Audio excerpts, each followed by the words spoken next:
If your mead smells like vinegar or salad dressing, you're not imagining it. And yes, it means something went seriously wrong.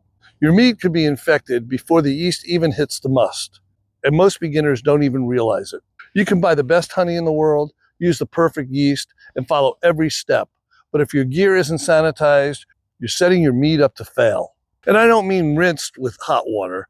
I mean properly sanitized with a brewing grade solution that kills bacteria, wild yeast, and spoilage organisms without leaving behind anything that could harm your batch. Anything that touches your must or mead, like fermenters, siphons, bottles, airlocks, tubing, hydrometers, etc. All of it needs to be sanitized before every use.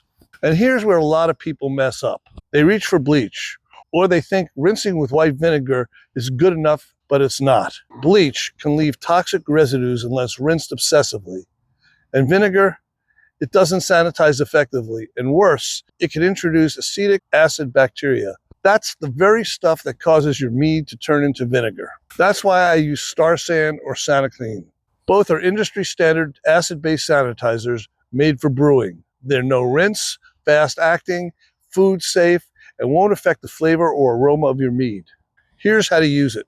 For Star San, mix 0.25 ounce or 1.5 teaspoons of concentrate into 1 gallon of distilled or reverse osmosis water. For Saniclean, the same ratio, but remember it foams less.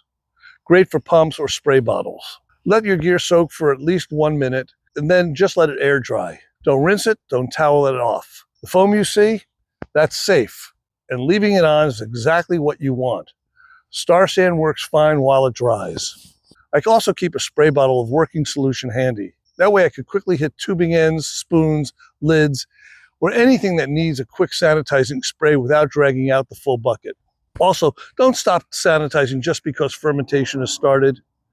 Every time you rack, take a gravity reading, degas, bottle, you're opening the door to contamination. Wild yeast, Brettanomyces, Acetobacter, they're all there, just waiting for a chance. Even gear that looks clean can still carry spoilage microbes. Sanitation is about what you can't see.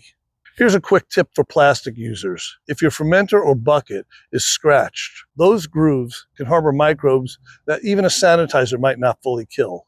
Use glass or stainless steel for aging whenever possible.